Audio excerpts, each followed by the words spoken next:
At my graduation dinner, my mother looked at me with that cold, familiar glare. Emily, you'll never be as good as your brother Ethan. He's the one who carries this family. My chest tightened, but I pushed back the chair, my voice trembling yet firm. Then let Ethan pay all the bills. From this moment, I won't send another cent.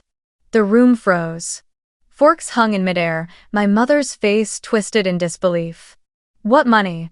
We've never received a single dollar from you. I reached into my purse, pulled out my phone, and opened my bank statements. Line after line appeared on the glowing screen, transfers marked clearly. For parents, and in that instant, every eye in the room shifted from admiration to suspicion. Hi, my name is Emily Carter, 26 years old.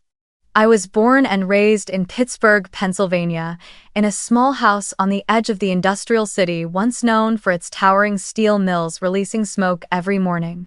My father worked shifts at an old steel plant, coming home every day with a face darkened by soot and hands hardened by calluses. My mother worked as an accountant at a small office, hunched over endless rows of numbers. My family was not wealthy, but we never went hungry either. What weighed heavily on our home was the unspoken comparison between me and Ethan, my brother who was 3 years older. From a very young age, I could clearly feel that I was only the shadow behind him. Ethan was outgoing, always knowing how to please the adults, and with just a smile or a witty story, he could fill the room with laughter. I, on the other hand, preferred sitting for hours with Lego pieces or old wires my father brought home from the factory, dismantling and reassembling them to understand how they worked. To me, it was a magical world, but in my parents' eyes, I was wasting time on something useless. Whenever guests visited, my mother would proudly call Ethan out to show off his basketball trophies or his bright certificates of achievement. I was only mentioned in passing. Emily gets good grades, but she really needs to be more social. Always glued to the computer won't get her anywhere. I stayed quiet, pretending not to hear, but inside, I felt a small cut deepen each time. A Christmas memory from when I was 10 years old is still etched deeply in my mind. I spent an entire week building a small desk lamp from scraps of plastic and old light bulbs, carefully wrapping it in colored paper and tying a ribbon, hoping my mother would smile and say, "My daughter is so skillful." On Christmas Eve, Ethan sang a few carols, and everyone clapped in delight. When I nervously handed my little gift to my mother, she barely glanced at it before saying, "You should learn how to have fun with people. A girl who spends all her time on machines won't get anywhere.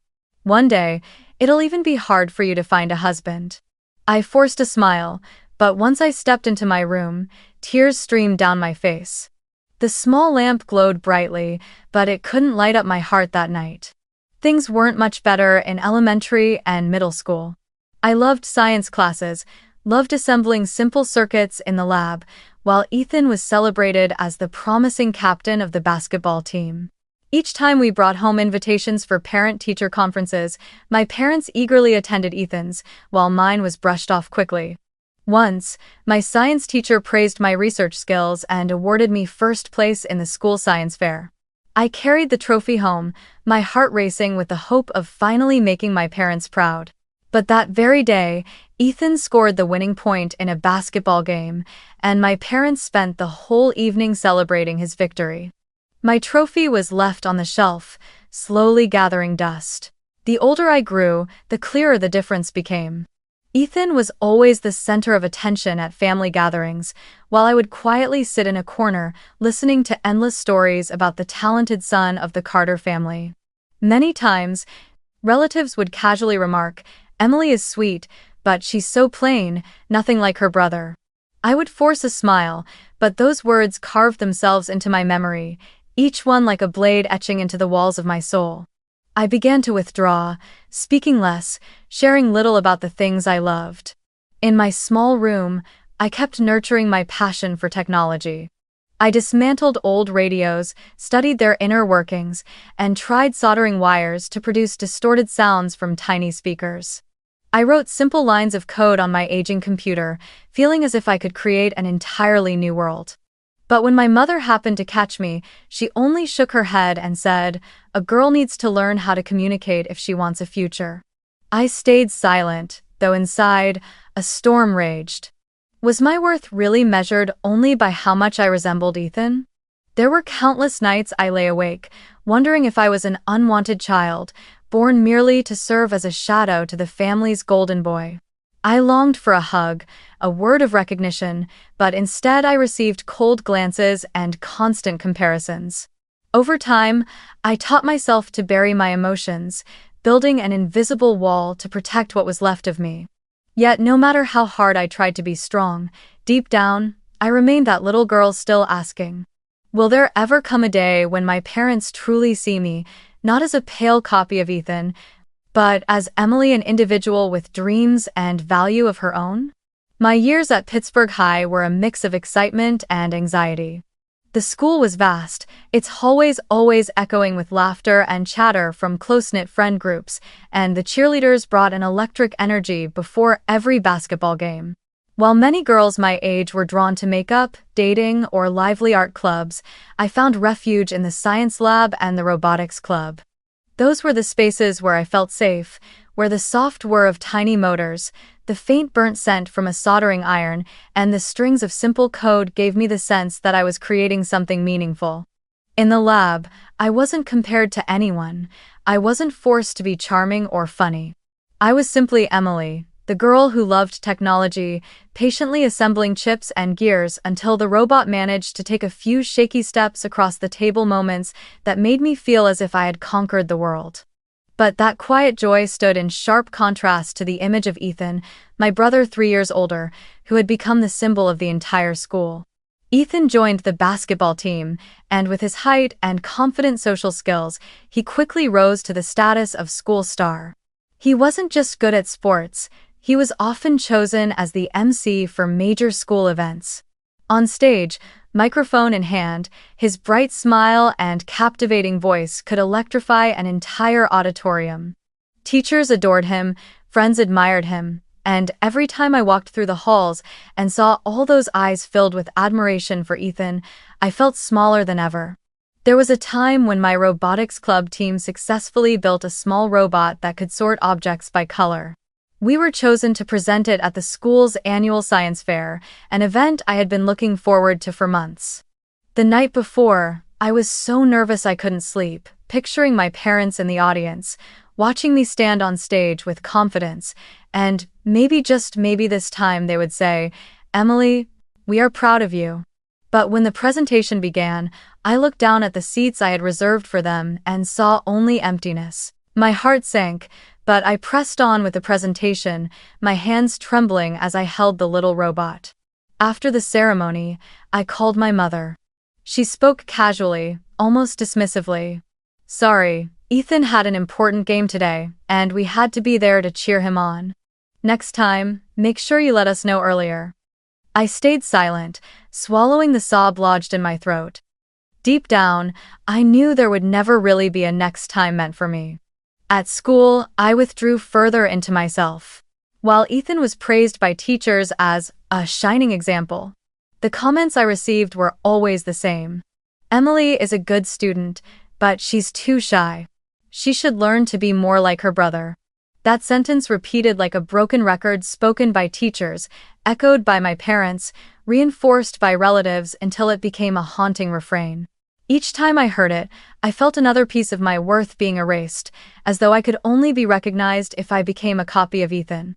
Family dinners were no escape from comparison either. My father would enthusiastically recount Ethan's perfect shot or how his coach praised his teamwork.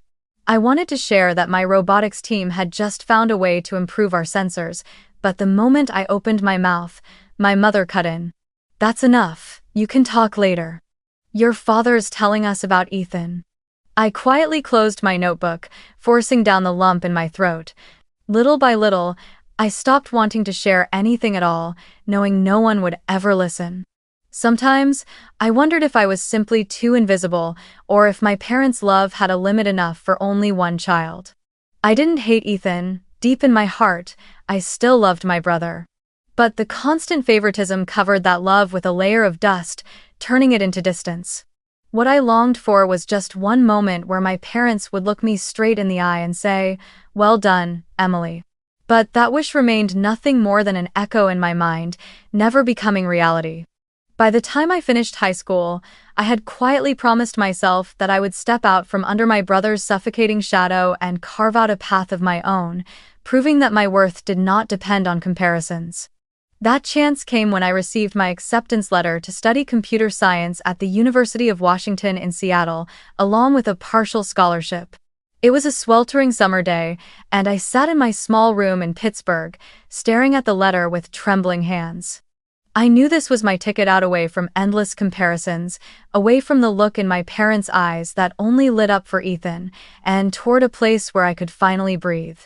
Seattle welcomed me with drizzling rain and damp, chilly air, a sharp contrast to the thick smog of Pittsburgh. At first, the loneliness was suffocating. With no familiar faces and no family nearby, I had to handle everything on my own, from finding a cheap room to renting, to grocery shopping and cooking, to stretching the modest scholarship money as far as it would go. To cover the rest of my tuition and living expenses, I got a job at a cafe near campus. Morning shifts began at 5, the roar of the coffee grinder drowning out the fatigue in my head, and as soon as my shift ended, I would rush to the lecture halls to make it to class on time. At night, while others went out to socialize, I opened my laptop and took on small freelance coding projects to earn extra income. Life was exhausting and relentless, but I felt lighter than ever before, because here, no one called me Ethan's little sister. While I fought day by day to hold on in Seattle, Ethan was heading down a completely different path. He had once enrolled in a prestigious business school in the Northeast, but after just a year, he dropped out, saying the academic environment was too restrictive. Instead, he declared he would become an entrepreneur, pitching flashy but vague projects. On phone calls, my mother's voice brimmed with pride. "Ethan is working on a startup. You wouldn't understand. He's very busy, meeting with important business people." Every time I heard that, I felt both amused and bitter. I knew Ethan had never had the discipline or patience to follow through on long-term plans, yet my parents placed absolute faith in him, even sending him money to invest in his future. I remember clearly one time during my first semester in Seattle when I needed to buy a set of programming textbooks that cost more than $200.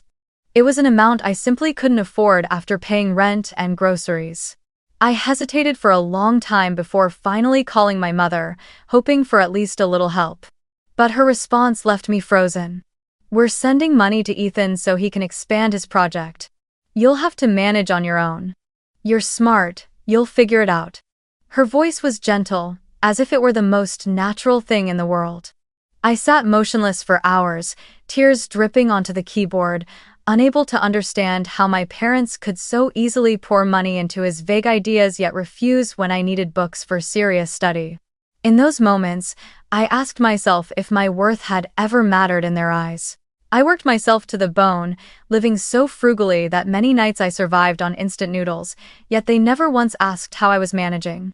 Meanwhile, Ethan constantly posted photos on social media, wearing suits at conferences, checking in at upscale bars, standing beside rental cars just for the image. My parents saw those pictures and proudly told relatives that their son was on his way to becoming a successful businessman. As for me, carrying the weight of tuition and scholarships every day, I was only mentioned vaguely. "Emily is still studying, maybe she'll be some kind of engineer later." And yet, those lonely days in Seattle forged me stronger than I had ever been. I gradually learned how to balance, how to turn exhaustion into motivation.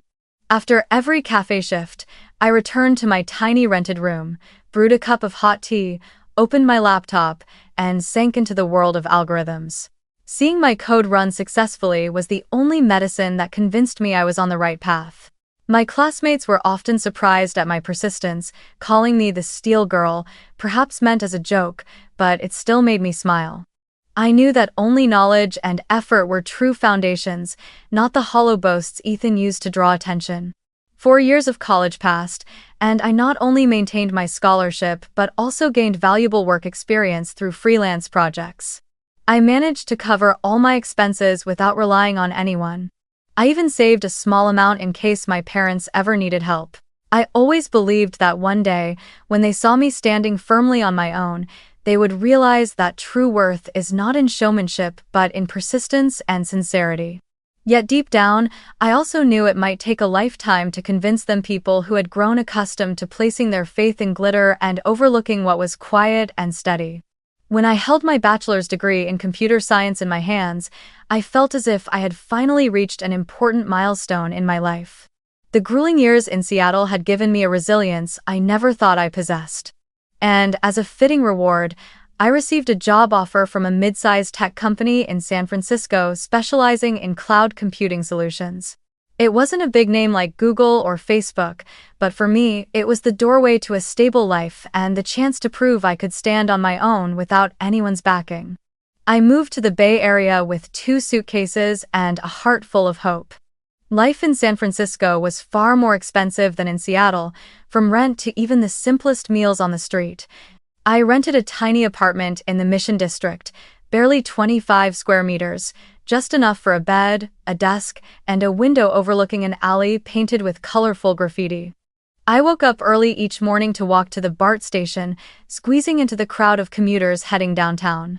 My new job filled me with excitement. Every day, I worked on developing key modules alongside colleagues who were smart and creative. My starting salary was enough to keep me from worrying about every penny the way I had as a student. I knew I was finally stepping into a new stage of life, more mature, more independent. But that joy didn't last long. One evening, I received a call from my mother. Her voice trembled as she told me my father had been rushed to the hospital with a heart attack. Although he had stabilized, the doctor advised him to quit his job at the steel plant, warning that decades of grueling labor had worn down his heart more than steel ever could.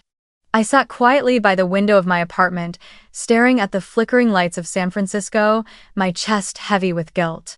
For years, I had focused solely on my own path, forgetting that my parents were growing older and more fragile every day. Not long after, my mother informed me she had to cut back her hours at the accounting office in order to take care of my father. That meant the family's income took a steep decline. I knew that without my help, they would struggle with every bill, the electricity, the medications, even repairs to the old house in Pittsburgh.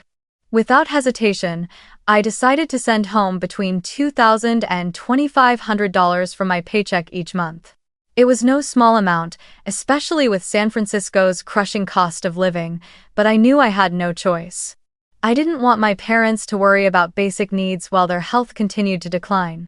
The only problem was that my parents were not familiar with using online banking. Mobile apps and digital accounts seemed like a confusing maze to them.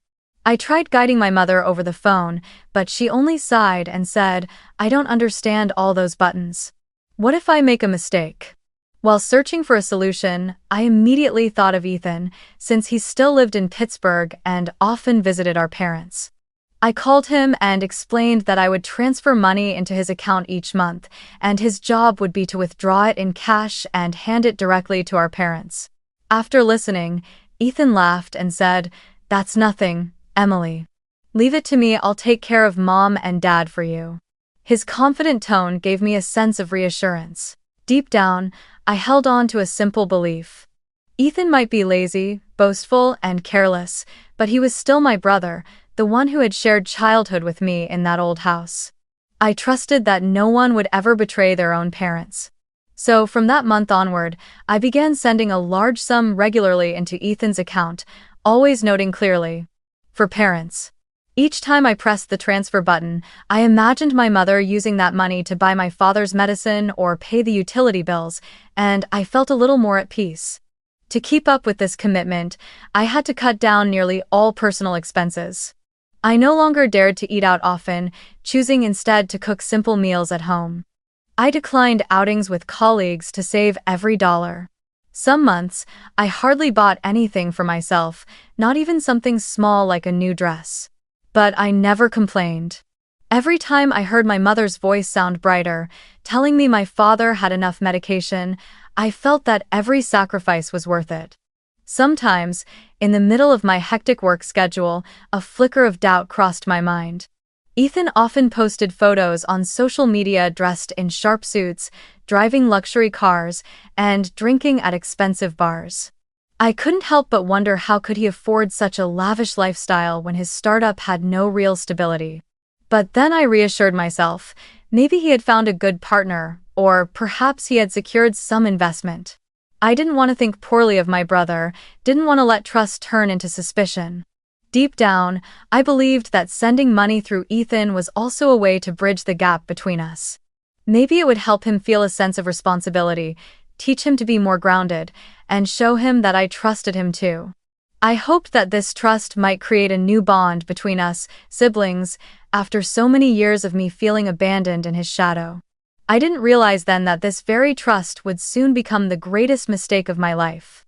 After setting aside such a large portion of my salary to send home through Ethan's account, what remained was barely enough to cover the rent for my tiny apartment and simple meals. Most nights, my dinner was just a bowl of vegetable soup or instant noodles from a discount grocery store. I grew used to walking past the fancy shops on Market Street without stopping, used to declining invitations from colleagues to dine out, just to avoid spending an extra $20 or $30. I kept reminding myself that every sacrifice was worth it, because my parents needed me. But while I was counting every penny, Ethan's social media looked like the pages of a luxury magazine. One day, he posed beside a shiny SUV, the next he showed off a gold watch on his wrist, and the following week he posted a video raising a glass of red wine at an upscale bar in downtown Pittsburgh. Beneath those posts, relatives and friends flooded the comments with admiration. Ethan is so successful, the golden boy of the Carter family.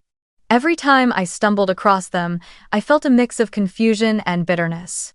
I knew he didn't have a stable job, that his vague startup projects had never brought in profit, so where was the money coming from to fund that glamorous lifestyle? The questions circled endlessly in my mind, but I silenced myself with the same refrain. Don't doubt your brother, he must have a reasonable explanation. It was during that time that Daniel came into my life. He was a colleague on the same engineering team, a quiet man with bright eyes and a gentle, genuine smile. We often crossed paths during late shifts, when the office had emptied, leaving only the sound of keyboards clicking and the glow of desk lamps on tired faces. Daniel would make me a cup of coffee, let me bury myself in lines of code, and then softly ask, "Emily, are you doing okay?" That simple concern caught me off guard, because rarely did anyone pay attention to how I felt. From small conversations about software bugs, we gradually became close. One weekend evening, as Daniel and I sat in a small diner, I let slip that I had been sending money home to my parents each month through Ethan's account. I said it as if to ease a burden, but Daniel looked at me intently, his voice suddenly serious. "Emily, I think you should check directly. Your brother doesn't seem very transparent." I froze, the spoon suspended in midair. I gave a nervous laugh. "He's my family, Daniel. No matter what, he would never betray our parents." But Daniel's eyes stayed steady, filled with concern. "I don't want to make you suspicious for no reason," he said quietly. "But sometimes it's the people closest to us who can hurt us the most. Please be careful, Emily." Those words haunted me for days. I wanted to push them aside, to believe Ethan had sources of income I didn't know about, that the photos he posted online were the result of some effort I simply hadn't seen. But every time I opened my bank account and looked at the large sums I had transferred with the note for parents, a wave of unease rose inside me. What if that money never reached them? What if all those flashy pictures had been paid for with my own sweat and sacrifice? I scolded myself for letting Daniel's words plant seeds of doubt. I tried to chase them away by reminding myself that Ethan was my brother, my own flesh and blood. After all, I had grown up used to our parents favoring him, used to being treated as a shadow. But never, not once, had I imagined Ethan would take my money and use it for himself. To think that way felt like admitting I had placed my trust in the wrong person, that all these months I had been lying to myself. Every night, lying in my small apartment, I pictured my father gasping for breath by his hospital bed and my mother bent over the table, calculating each bill. I sent money so they would carry less of that burden, so they could live their later years in peace. The thought that this money might have been used by someone, my own brother, to show off in front of his friends made my chest ache. And yet, instead of facing the truth, I chose silence. I was afraid that if I spoke up, I would shatter the fragile bond still holding our family together. Caught between blood ties and doubt, I felt trapped in a conflict with no way out. By day, I continued to send money, telling my mother over the phone, "Everything here is fine." By night, I lay awake, Daniel's words echoing in my mind. "Be careful, Emily."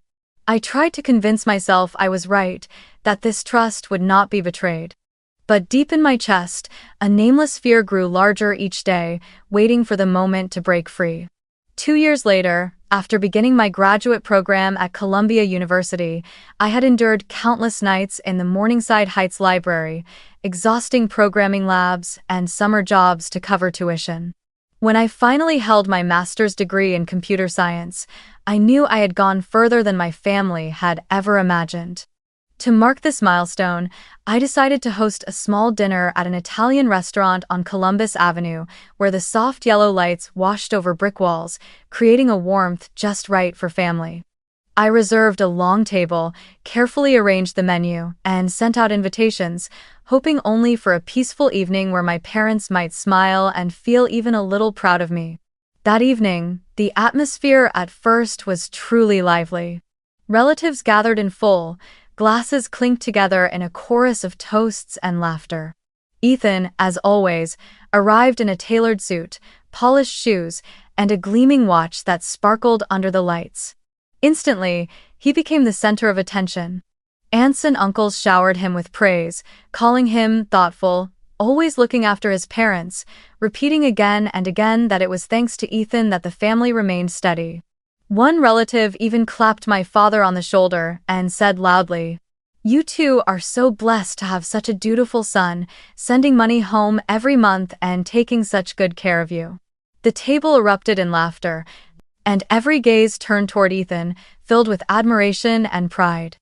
I sat at the head of the table, hands clasped tightly beneath the chair, forcing a strained smile. My heart ached with every beat as I listened to words of praise that never belonged to him. The money I had scraped and saved for years had suddenly been claimed as Ethan's doing. I still hoped my mother would step in to correct them, but instead, she turned to me, her voice sharp with reproach. "Look at Ethan. He knows how to take care of family, and you? You only think about yourself, always busy with your career, never caring about anyone else." Her words struck like a blade twisting deep in front of everyone. In that moment, blood surged hot in my veins, years of humiliation, hurt, and doubt bursting all at once. I shot to my feet, the chair clattering against the wooden floor with a sharp crack that silenced the table instantly. My voice shook, but each word came out clear. "If that's what you think, then from now on let Ethan cover everything. I won't be sending another dime." The room froze. The faces that had been smiling turned to stone, their eyes shifting from surprise to stunned disbelief. My mother, instead of softening her tone, grew even colder. She narrowed her eyes as if I had just said something absurd. "Sending money? We've never received a single cent from you. Don't make things up here just to humiliate your brother." Her accusation fell heavy in the air, and the room erupted into whispers. I looked around and saw relatives' faces glinting with doubt. A few shook their heads, murmuring that I was ungrateful. My father furrowed his brow, staring at me in silence as if to ask, "What are you talking about?" I felt as though I couldn't breathe, but at the same time, a strange courage rose within me. With trembling hands but steady eyes, I pulled my phone from my bag and opened my banking app. I scrolled through the long list of transfers I had made regularly for the past 2 years, each transaction clearly marked. For parents. I held the screen in front of my mother, my voice firm. "Here. Every payment I've sent. Every month, $2,500, sometimes more, all transferred into Ethan's account. I did it so you wouldn't have to struggle. But today, hearing you speak, I realize that in everyone's eyes, it's as if I've never done anything at all. The air in the restaurant grew so thick I could hear my own heartbeat pounding in my chest. The room, once filled with laughter and clinking glasses, now sat in suffocating silence. Dozens of eyes turned toward Ethan like floodlights demanding an explanation. My mother clasped her hands tightly, staring at him without blinking, while my father let out a heavy sigh, his eyes red with both anger and disappointment. Ethan shifted uneasily in his chair, the napkin in his hands twisted into a crumpled mess. After what felt like an eternity of silence, he took a deep breath and spoke in a hoarse voice. "All right, I'll tell the truth. I kept most of the money Emily sent. I only gave Mom and Dad a little. A few $100s each month." The room erupted in murmurs, while I stood frozen, feeling both the sting of betrayal and a strange sense of relief that the truth had finally come out. Ethan lowered his head and continued. "I'm in debt, a lot of debt. All my startup projects failed.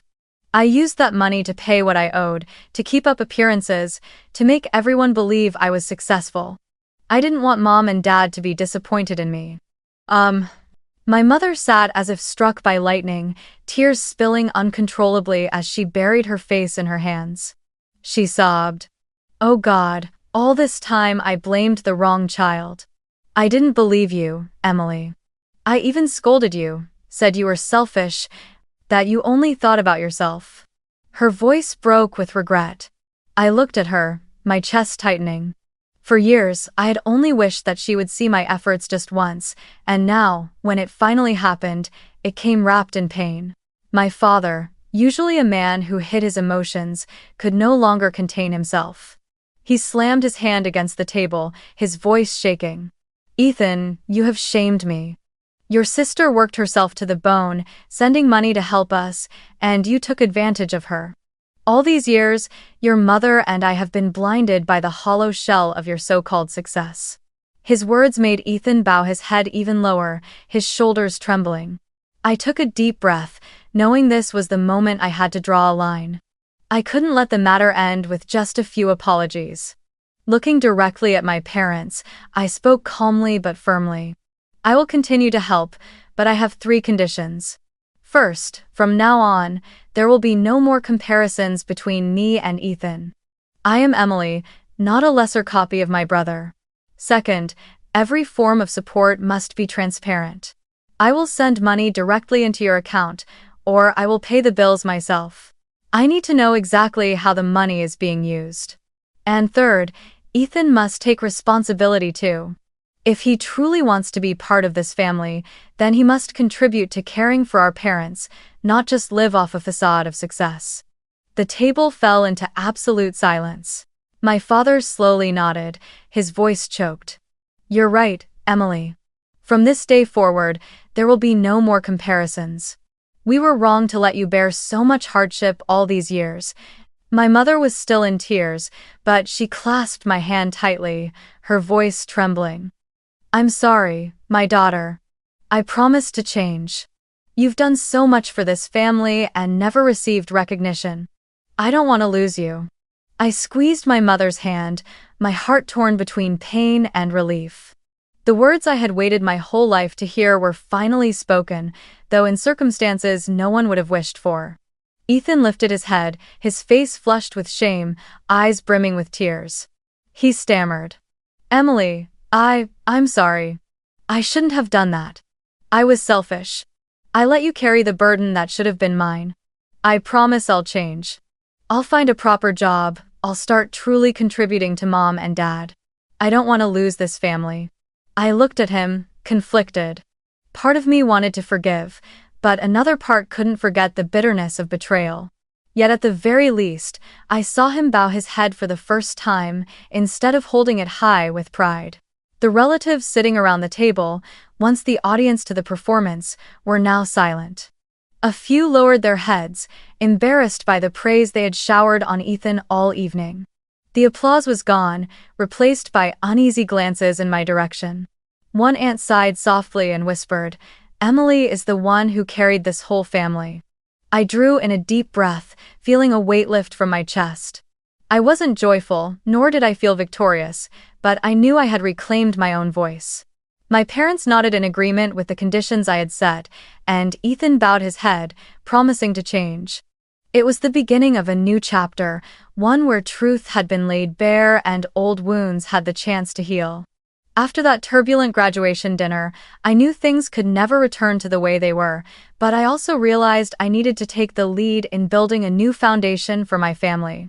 The very next week, I opened a joint account with my mother and taught her how to use the banking app over video calls. At first, she fumbled, afraid of pressing the wrong button, but I patiently guided her through each step from entering the password to checking the balance. From then on, I transferred $2,500 directly into that account every month, along with a reminder. Mom, make sure to keep the receipts for Dad's medication, the house repairs, or any other expenses. I didn't say it to control her, but to ensure everything was transparent and fair. For the first time in my life, my mother didn't object or compare me to my brother. She simply nodded, eyes glistening with tears. I understand, Emily. I won't let the past repeat itself. As my family slowly found its balance again, my own life moved into a new chapter. Daniel, the man who had stood by me and warned me with honesty from the very beginning, remained at my side, patiently listening to thoughts I had never shared with anyone. One late autumn afternoon in Central Park, while I was in New York on a work trip, Daniel suddenly knelt down beside a park bench, holding out a simple yet elegant ring. "Emily," he said softly, "I can't promise to make you rich or your life perfect. But I promise to always stand beside you, no matter how your family or the world out there treats you. Will you marry me?" I broke down in tears, unable to hold them back, and nodded, overwhelmed by a happiness that was simple yet profoundly deep. Our wedding was held in a small church in New York, where golden light streamed through stained glass windows and simple wooden pews lined the aisle. I never wished for a grand celebration, only the presence of those who truly came for me. What moved me most was that both my parents and Ethan were there. There were no comparisons, no suspicion, just tentative smiles at first that gradually softened into warmth. My father sat in the front row, my mother's hand resting on his in a quiet show of unity. Ethan, dressed in a modest suit, came forward after the ceremony to hug me tightly, whispering, "Congratulations, Emily. I'll try to be someone you can trust again." When I looked at him, I no longer saw arrogance in his eyes, but sincerity. That wedding was not lavish, but in the atmosphere of reconciliation, I knew it was the beginning of a new family, not only the one Daniel and I were building together, but also a chance for the Carter family to piece itself back together. As I stepped out of the church in my white dress, Daniel's hand in mine, the evening sun shone down, and I realized, at last, I was no longer alone. I had a husband by my side, parents who had learned to acknowledge me, and even Ethan, who was beginning to change. Everything I had endured, the years of being overlooked, the silent transfers of money, the sting of betrayal, had become the foundation for a turning point where I could finally live true to my own worth. Many years have passed since that graduation dinner that changed everything in my family. Now, life with Daniel has settled into something steady in San Francisco. We bought a small house in the suburbs, with a little backyard where I spend weekends planting sunflowers. Every morning, when the first rays of sunlight slip through the window, I look out at that golden garden and feel lighter, more at peace than ever before. The house isn't luxurious, but it is the home I once dreamed of during those lonely nights in Pittsburgh, a place where I can truly be myself, no longer compared or dismissed. My parents have changed a great deal too. They've grown used to using their bank account and often call me just to ask about my work, rather than talking only about Ethan as they used to. Whenever they fly to San Francisco to visit, my father likes to sit on the wooden chair in the garden, gazing at the flowers, sometimes turning to me with words that make my eyes sting with tears. "I'm proud of you, Emily." My mother often helps me cook dinner, laughing as she recalls old memories, her tone no longer sharp but tender in a way I rarely saw when I was younger. I understand now that, though the past left many scars, my parents have truly learned to see me with fairness at last. Ethan, after that painful downfall years ago, finally found a path that was simple but steady. He opened a small auto garage in Pittsburgh, not far from our parents' home. At first, he only had a few regular customers, but through hard work and honesty, he slowly built up his reputation. He no longer boasted on social media, no longer chased after a flashy image. Instead, he began sending money regularly to our parents, not much, just a few hundred each month, but it came from his real labor. Each time he called me, his voice carried responsibility rather than avoidance. "I know it's late, but I'm trying to earn back your trust and Mom and Dad's." Listening to him, I felt for the first time in my life that he was truly my brother, not the hollow image that had once hurt me so deeply. My marriage with Daniel has been peaceful. We head to work together each morning, cook meals together in the evening, and spend weekends tending to the garden. Daniel has always been my steady anchor, the one who taught me that real love never comes from comparison, but from companionship and respect. Looking back, I realize that all the losses and pain I once endured became the very lessons that allow me to cherish what I have today. Often, when I sit alone in the garden, I think about the path I've traveled. I was once the 10-year-old girl forgotten on Christmas night, the high school student presenting a robotics project in a room empty of her parents, the college student juggling 3 jobs just to pay tuition. I was the daughter quietly sending money home, only to be crushed when those sacrifices were denied and turned into someone else's false glory. But I was also the one who, after years of perseverance, finally stood up and claimed my voice. I've come to understand that family only has meaning when it's built on fairness and transparency. Love without fairness is not a support, it becomes a wound that lingers for a lifetime. And perhaps that is the message I want to share with you, the one listening to this story. Have you ever lived in someone else's shadow? Have you ever endured unfair comparisons or dismissive words that made you feel invisible? If so, remember this. Your worth does not lie in the eyes of others, but in what you steadfastly create for yourself. Don't be afraid to set boundaries. Don't be afraid to speak your truth. Because sometimes, the truth doesn't just set you free, it helps your family see more clearly as well. Finally, I want to invite you to share. What is your story? Have you ever felt overlooked, underestimated? Leave it in the comments because I believe every experience deserves to be heard. And tell me, where are you listening from? I will read every word because your story has value too, and it just might become the light for someone still lost in the dark.